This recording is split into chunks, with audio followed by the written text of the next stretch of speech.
जो आज हम डिस्कस करने वाले हैं सिंपल प्रेजेंट में हम नेगेटिव सेंटेंस की चर्चा करने वाले हैं। I mean simple present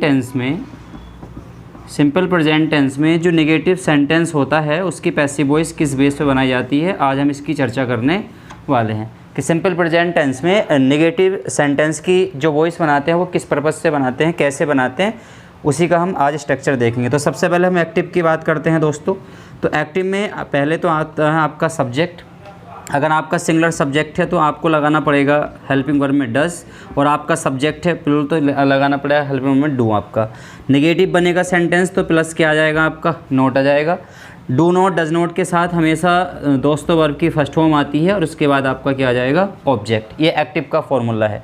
active में पहले सब्जेक्ट आएगा, सिंगुलर सब्जेक्ट है तो आपको डज नॉट लगाना है, और प्लूरल सब्जेक्ट है तो आपको क्या लगाना है, डू नॉट लगाना है, प्लस वर्ब की फर्स्ट फॉर्म लगानी है और उसके बाद सेंटेंस में आपका क्या आ जाएगा, ऑब्जेक्ट। जैसे हमने आपको पहले बताया था कि एक्टिव में सब्जेक्ट मेन होता है, एक्टिव में सब्जेक्ट मेन होता है और पैसिव में क्या मेन होता है, ऑब्जेक्ट। जब हम पैसिव बनाएंगे तो एक्टिव में सब्जेक्ट मेन हो जाएगा, तो पैसिव में हम क्या उठा लेंगे दोस्तों, ऑब्जेक्ट उठा लेंगे।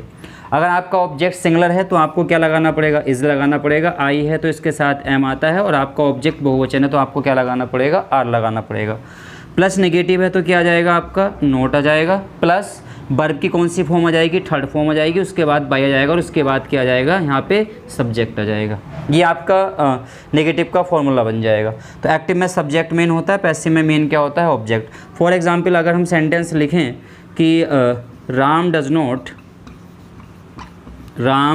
Not tell a lie, Ram does not tell a lie, तो इसमें राम सब्जेक्ट हो गया, डज नॉट हेल्पिंग वर्ब हो गई, टेल मेन वर्ब हो गई, ए लाई हमारा क्या हो गया, ऑब्जेक्ट। तो इसका ऑब्जेक्ट हम मेन मान लेंगे दोस्तों।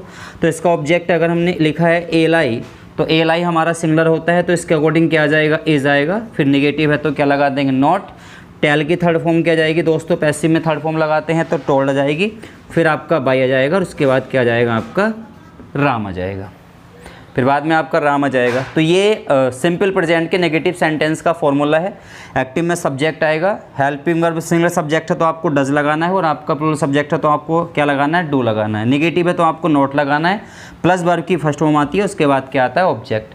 जैसे पैसिव वॉइस बनाते हैं, एक्टिव में सब्जेक्ट मेन होता है, पैसिव में क्या मेन होता है, object. Object plus is, am या आर। नेगेटिव है तो नोट आएगा ही आएगा। पैसिव वॉइस में हमेशा वर्ब की कौन सी फॉर्म आती है, थर्ड फॉर्म आती है, उसके बाद बाई आ जाएगा, उसके बाद क्या आ जाएगा, सब्जेक्ट। फॉर एग्जांपल जैसे Ram does not tell a lie sentence लिखा हुआ था तो इसका ऑब्जेक्ट क्या बनेगा, ए लाई।